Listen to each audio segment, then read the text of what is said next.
ہم اپنے بڑوں کو ٹائم نہیں دیتے ہیں. ہمیں ٹائم نکال کر ہم 10 منٹ جا کر جتنے بھی تھکے ہوئے ہوں آپ اپنے پیرنٹس کے ساتھ اپنے بزرگوں کے ساتھ بیٹھ کے ایک رام کہانی سنا دے. آج میں ادھر گیا ادھر گیا یہ ہوا یہ ہوا. میرا یہ خیال ہے کہ میرے یہ ریسرچ کر کے دیکھ لیں, ریسرچ بھی ہے کہ وہ جو 10-15 منٹ کی آپ رام کہانی ان کو سنائیں گے وہ ان کی سلیپنگ پل سے زیادہ اچھی ہوگی. پھر ان کی سن لیں, ان کی تھوڑی سی ڈانٹ ڈپٹ سن لیں, وہ ان کا مائنڈ سیٹسفائیڈ ہو جائے گا. ایک یہ دوسرا یہ ہے کہ آپ کو ماربڈ کو ضرور دیکھیں. یہ ایج ہے جس میں صرف بونز اکیلی نہیں ہوتی ہیں, کسی کو شوگر ہے, کسی کو بلڈ پریشر ہے, کسی کی سرجری ہوئی ہے, کسی کا لنگز کا ایشو ہے, کسی کا لیور, وہ جو باقی چیزیں ہیں آپ ان کو بھی مینٹین رکھیں. اور اس کے علاوہ اب ڈرگز اویلیبل ہیں آسٹیوپروسس کے لیے, 3-4-5 ڈرگز ہیں, وہ آپ ویکلی ڈیلی دے سکتے ہیں, ویکلی دے سکتے ہیں, منتھلی دے سکتے ہیں, 6 منتھلی, ابھی اینولی بھی ہے, بالکل انجیکشن فارم میں ہے. اس کی پریونشن ہے جو 3 سال تک اگر آپ دیتے ہیں تو یہ چیزیں کافی ساری چیزیں مینٹین رکھتے ہیں. بالکل, بہت بہت شکریہ ڈاکٹر صاحب, آج آپ نے ہمارے لیے وقت نکالا, ہماری آڈینس کے لیے وقت نکالا اور اتنی اچھی ایڈوائز دی اور اتنی اچھی طرح سمجھایا کہ مجھے بھی سمجھ آ رہے تھے کانسیپٹس. اپنا بہت خیال رکھیں آپ لوگ بھی اور کوشش کریں اپنی ہیلتھ کو وقت سے پہلے پرائیورٹائز کریں. جو بھی ٹپس ڈاکٹر صاحب نے دی ان کو فالو کرنے کی کوشش کریں. ایک دفعہ ڈاکٹر صاحب آپ کا بہت بہت شکریہ ادا کرتے ہیں. یہاں پر چھوٹا سا بریک لیں گے, کہیں مت جائے گا, ہمارے ساتھ رہیے.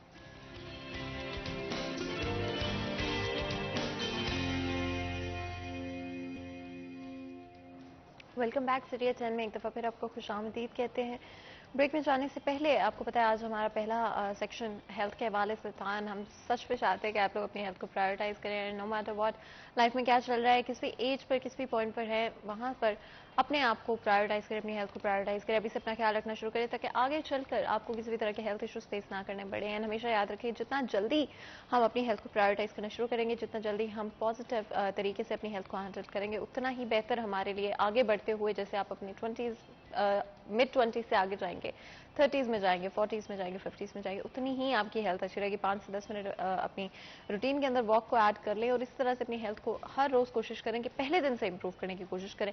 آگے بڑھتے ہوئے آپ کو پتا ہے کہ ہماری یہ بھی کوشش رہتی ہے کہ فیصل شہر کے امپورٹنٹ ایشوز کے حوالے سے بات کریں. ریسنٹلی جہاں پر ایک طرف ہمیں گورنمنٹ چینج ہوتی ہوئی نظر آئی ہے, وہیں پر ڈفرنٹ طرح کے پالیسیز میں بھی ڈفرنس آنا شروع ہوا ہے. ایکسپیکٹیشنز عوام کی بہت زیادہ ہیں اور کیا یہ گورنمنٹ اس طرح سے ڈیلیور کر پائے گی یا نہیں کر پائے گی, یہ تو وقت ہی بتائے گا. لیکن ایز آف ناؤ اگر ہم ٹیکسز کی بات کرتے ہیں, رپورٹس کے مطابق ٹیکس میں بھی انکریز کیا جا رہا ہے. جہاں پر ہم دیکھ رہے ہیں مہنگائی تو بڑھتی ہوئی نظر آ ہی رہی ہے, لیکن ٹیکسز بھی انکریز ہوں گے. کیا امپیکٹ ہوگا آپ پر, میرے اوپر, ہم سب کے اوپر ان چینجز کا, اس کے بارے میں بھی بات کریں گے. اور جو آلریڈی ٹیکس نیٹ میں موجود لوگ ہیں وہ کس طرح کے ایشوز اس وقت فیس کر رہے ہیں. کیا ٹیکس کی پرسنٹیج انکریز کر دی جائے گی. سیلز ٹیکس کے حوالے سے بھی کہا جا رہا ہے کہ اسے 17% سے بڑھا کر 30% تک لانے کا سوچا جا رہا ہے, جس کا مطلب کہ آلریڈی جو انفلیشن ہے وہ اور زیادہ بڑھتی ہوئی نظر آئے گی. آف کورس یہ کنفرمڈ رپورٹس نہیں ہیں ابھی, اس لیے میں چاہوں گی اس کے اوپر کامنٹ ہمارے جو آج بہت ہی 2 خاص مہمان ہوں گے وہ خود اس کے اوپر کلیئرٹی لائیں اور آپ لوگوں کے لیے میرے لیے کہ کس طرح سے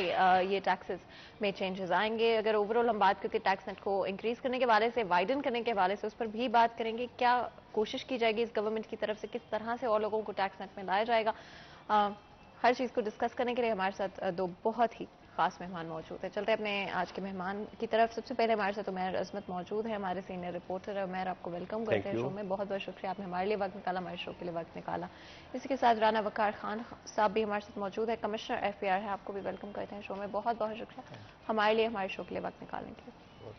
جس طرح میں انیشلی بات کری تھی, آئی تھنک ٹیکسز کے حوالے سے اس مومنٹ ان ٹائم میں بڑی کنفیوژن ہے کہاں پر ہم کرتے ہیں, اور اس گورنمنٹ کی طرف سے کس طرح کے چینجز لائے جائیں گے جو کہ ہم سب پر امپیکٹ کریں گے, اور کیا آسانیاں ہوں گی, اور کہاں پر ہو سکتا ہے کہ چیزیں اور کمپلیکیٹڈ ہو جائیں لوگوں کے لیے. میں چاہوں گی میں تھوڑا سا آپ اس پہ کلیریفائی کریں کرنٹلی ہم کہاں پہ اسٹینڈ کرتے ہیں اور آگے چلتے ہوئے کس طرح کی پالیسیز آپ دیکھ رہے ہیں. بسم اللہ الرحمن الرحیم.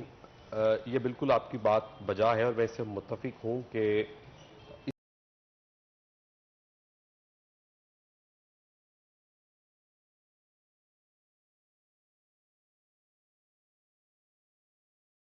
کمیونٹی کی طرف سے دیکھیں وہ عدم اطمینان کا یا عدم استحکام کی وجہ سے متاثر ہو رہے ہیں. سرمایہ کاری رک چکی ہے, بہت زیادہ امور ایسے ہیں جو متاثر ہو رہے ہیں، اور گزشتہ 1.5 سے 2 مہینوں کے دوران آپ نے جو چینجز دیکھی ہیں ان ساری سینیریوز کو آپ دیکھیں گے کس طریقے سے پیٹرولیم مصنوعات کی قیمتیں، الیکٹریسٹی پرائسز، گیس پرائسز اور دیگر جو کموڈٹیز ہیں ان کی پرائسز کس طریقے سے اوپر گئی ہیں.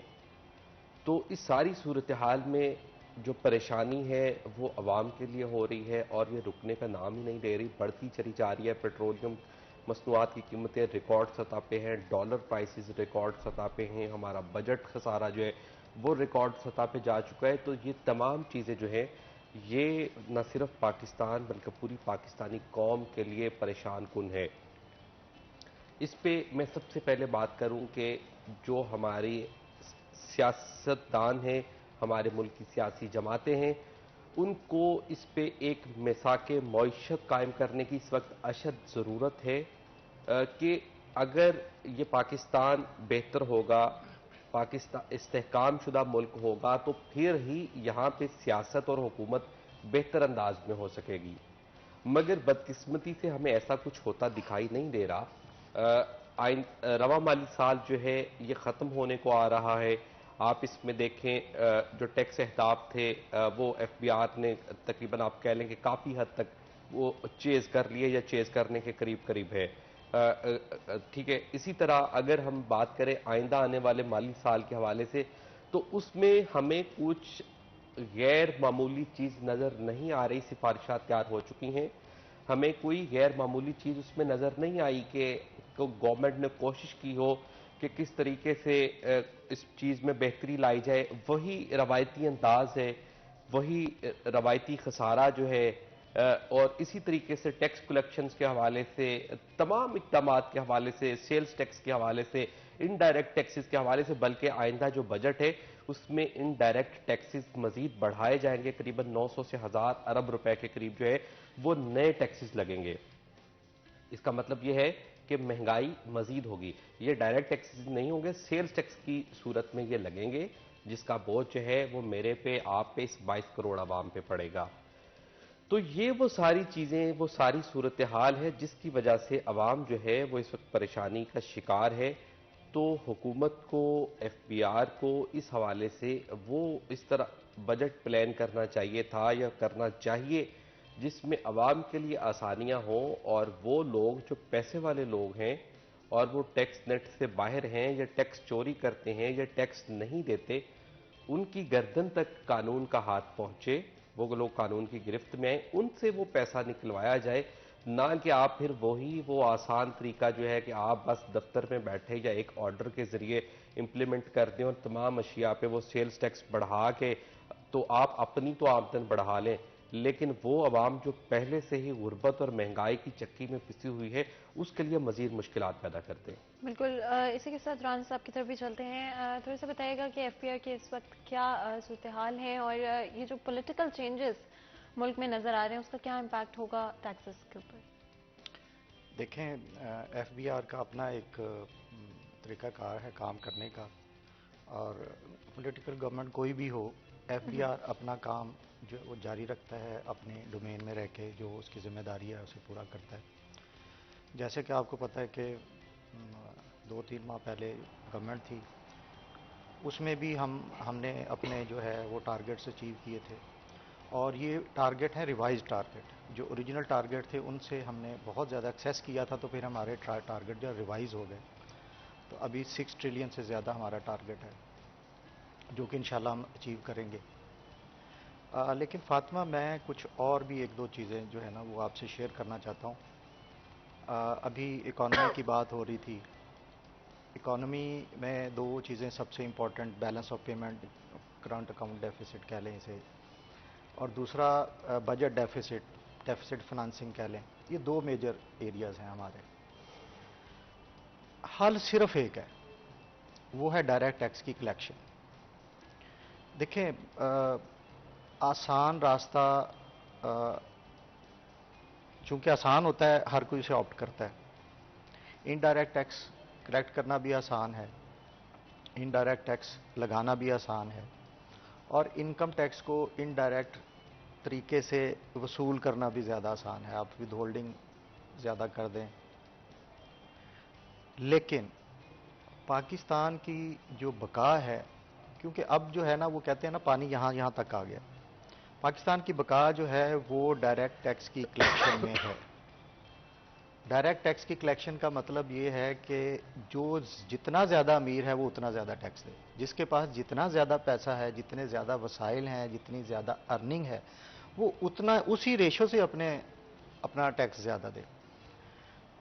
انفارچونیٹلی اگر دیکھا جائے کہ میری فیملی میں 5 ممبرز ہیں، ایک مزدور ہے، اس کی فیملی میں 5 ممبرز ہیں، تو گھی تو دونوں فیملیز نے ایک جتنا ہی استعمال کرنا ہے نا۔ یہ تھوڑی ہے کہ جو میری فیملی جو ہے نا وہ 1-1 کلو ڈیلی گھی استعمال کر لے گی، ایسا نہیں ہے۔ اس کا مطلب ہے کہ گھی پہ وہ بھی ٹیکس اتنا ہی دے رہا ہے، میں بھی اتنا ہی دے رہا ہوں، جو کہ بہت بڑی زیادتی ہے۔ ہونا یہ چاہیے کہ میری جتنی انکم ہے میں اس حساب سے زیادہ ٹیکس دوں، جس کی کم ہے وہ کم ٹیکس دے، اور جس کی ایک خاص تھریشولڈ سے کم ہو بالکل ٹیکس نہ دے، بلکہ جن سے زیادہ ٹیکس لیا گیا ہے ان سے انہیں، اور ریاست کی یہ ذمہ داری ہوتی ہے، ریاست کا یہ جو پورا سسٹم ہوتا ہے وہ اسی پہ قائم ہوتا ہے کہ جس کے پاس زیادہ وسائل ہیں ان سے لے کے جن کے پاس کم وسائل ہیں ان کو دیے جائیں۔ تو ڈائریکٹ ٹیکس جو ہے اس کے لیے ول پیدا کرنی پڑے گی، کیونکہ یہ مشکل کام ہے۔ آپ جب زیادہ جو موٹی اسامی ہیں ان کی طرف جاتے ہیں نا، وہ پاورفل بھی زیادہ ہوتے ہیں، وہ ادھر سے ریزسٹنس بھی زیادہ آتی ہے، اور اس کے لیے ایک پولیٹیکل ول کی ضرورت ہے۔ اور میں آپ سے ایک بات کہوں کہ اگر یہ اب بھی نہ ہوا نا تو میرا خیال ہے کہ مسائل اس نہج تک پہنچ جائیں گے کہ پھر شاید مشکل ہو جائے۔ ہمارے پاس ایک ہی ہے، اور اس کے لیے ول کا مطلب کیا ہے؟ دیکھیں، میں آپ کو ایک چھوٹی سی مثال دیتا ہوں کہ جو چلان سڑک پہ کھڑا ہو کے کرتا ہے نا وہ کانسٹیبل ہوتا ہے، وہ کسی کو 500,000 جرمانہ کر دیتا ہے۔ اسی طرح پراپرٹی ٹیکس جو ہے وہ 12,000 اگر کسی سے انہوں نے وصول کرنا تو اس کی دکان کو سیل کر دیتے ہیں۔ ادھر کوئی ہراسمنٹ نہیں ہوتی۔ ہمارا اگر 18ویں گریڈ کا، 19ویں گریڈ کا، 20ویں گریڈ کا بندہ بھی کسی کو دکان سیل کرنے کی اگر چلا جائے گا جس کے اوپر ریکوری ہے، جس کی شاپ، جس کی فیکٹری، کوئی اور چیز اگر سیل کرنے کی طرف جائے تو اتنا بڑا ہنگامہ کریٹ ہوتا ہے کہ وہ کہتے ہیں کہ اس کی اجازت جو ہے نا وہ بورڈ 22ویں گریڈ، 21ویں گریڈ، 20ویں گریڈ کے افسر سے نیچے کسی کو نہیں ہے۔ اکاؤنٹ اٹیچ کرنے کی جو پاور ہے وہ 21ویں گریڈ کے بندے کے پاس ہے۔ ایف آئی اے کا ایک سب انسپیکٹر، بلکہ ایک وہ حوالدار جا کے ادھر سے اسی وقت بینک سٹیٹمنٹ لے آتا ہے، اسی وقت بینک اٹیچ کرتا ہے۔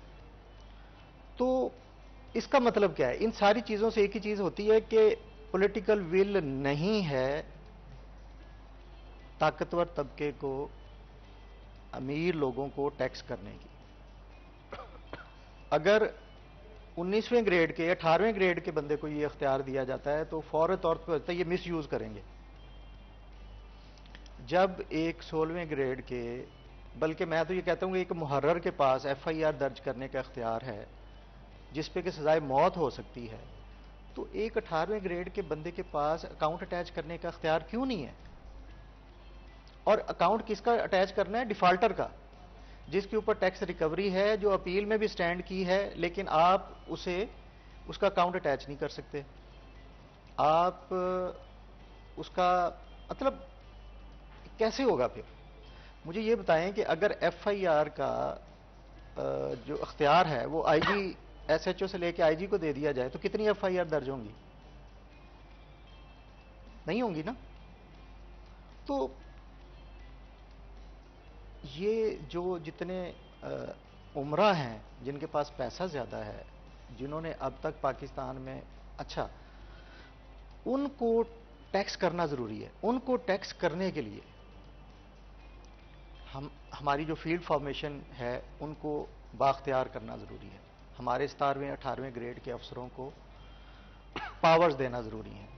اچھا وہاں پہ جب ہم یہ بات کریں تو وہ کہتے ہیں یہ مس یوز کریں گے، تو پھر آپ محرر سے بھی یہ اختیار واپس لے لیں کہ وہ ایف آئی آر نہیں کاٹ سکتا، یہ آئی جی کاٹے گا، وہ بھی تو مس یوز کر سکتا ہے۔ یا کوئی بھی اور ڈپارٹمنٹ، وہاں پہ کیا ہر کام 20ویں یا 21ویں گریڈ کا افسر کرتا ہے؟ نہیں کرتا نا. تو یہاں پہ جو ہیں وہ جو چونکہ عمرہ ہیں ان کا نخرہ بھی زیادہ ہے, وہ نازک بھی زیادہ ہیں, وہ ان کا مزاج ذرا تھوڑا سا ایسا ہوتا ہے کہ ہمارے ایک نوٹس سے وہ کہتے ہیں ہراسمنٹ ہو گئی ہے. اور ویسے آپ کے سامنے ہے کہ وہ ہراسمنٹ ہو رہی ہے اور ان کا وہ برقرار ہے اور ملک کا حال آپ کے سامنے ہے. تو نہ دیں یہ ٹیکس, نہیں دیں گے, انہی سے ٹیکس آئے گا تو یہ ملک چلے گا. آپ چھوٹے لوگوں کو باہر 1000 لوگوں کو ٹیکس نیٹ میں لے آئیں گے, ان سے ان کی دکانوں کے آگے بندے کھڑے کر کے ان سے ٹیکس لے لیں گے. کتنا ٹیکس لے لیں گے؟ ٹیکس آنا ہے ہائی نیٹ ورتھ انڈیویجول سے, ٹیکس آنا ہے بڑے لوگوں سے, ٹیکس آنا ہے جن کے پاس جن کی ارننگ بہت زیادہ ہے, ان سے ٹیکس آنا ہے.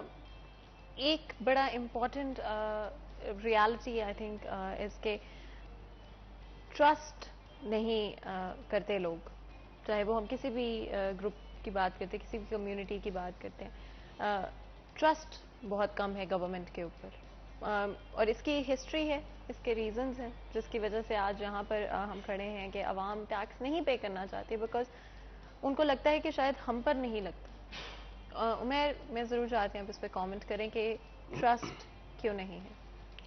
سب سے پہلے تو میں گفتگو کا سلسلہ بڑھاؤں گا رانا صاحب کی گفتگو سے کہ انہوں نے بڑی ہمت کا ثبوت دیتے ہوئے ایک سچے پاکستانی ہونے کے ناطے آج وہ باتیں کی ہیں کہ اس سسٹم میں یا ایف بی آر کے نظام میں یا ٹیکسیشن کے نظام میں, پاکستان کے نظام میں جو کمزوریاں ہیں انہوں نے ایک سرکاری ملازم ہوتے ہوئے ان کو ایڈمٹ کیا ہے کہ اس سسٹم میں یہاں پہ فلاز ہیں, کہ یہ سسٹم جو ہے وہ اشرافیہ کے آگے, پیسے والوں کے آگے جو ہے وہ ہاتھ باندھ کے کھڑا ہو جاتا ہے, بجائے اس کے کہ ان لوگوں تک قانون کا ہاتھ یا قانون کی مضبوط گرفت ہو.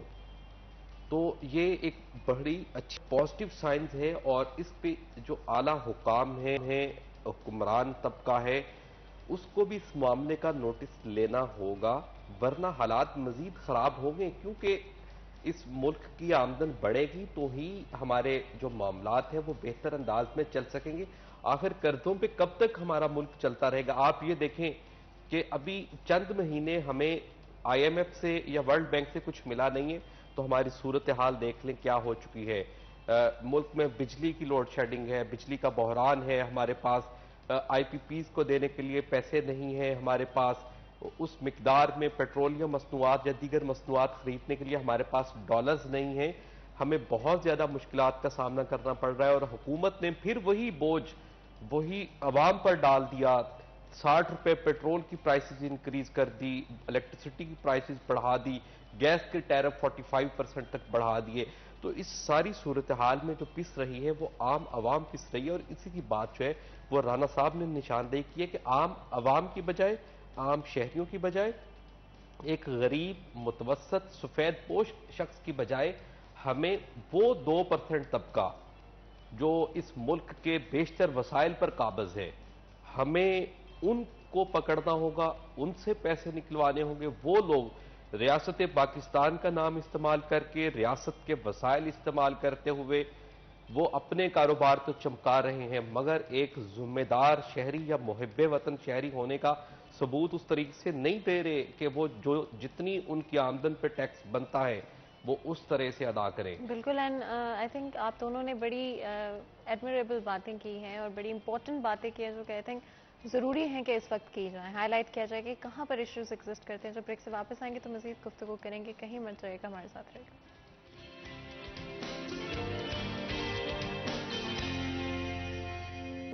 رکھنے کے لیے ٹیکسز کتنا امپورٹنٹ رول پلے کرتے ہیں, لیکن ہماری قسمت شاید بہت انفارچونیٹ رہی ہے کہ ہم ٹیکسز کے حوالے سے کبھی بھی نہ تو ٹرانسپیرنسی لا سکے ہیں, نہ ہی صحیح طرح سے ٹیکسیشن کو عام بنا سکے ہیں. بڑی افسوس کی بات ہے. اور جہاں پر چیزیں ایک طرف ہم دیکھتے ہیں کہ اکنامک کرائسس ہمارے ملک پر امیوننٹ ہے, اور ہم سب کے لیے ایک انسرٹن وقت ہے, پریشانی کا وقت ہے, لوگ پریشان ہیں, عوام پریشان ہے کہ کس طرح سے آگے چلتے ہوئے ہمارا ملک چلے گا.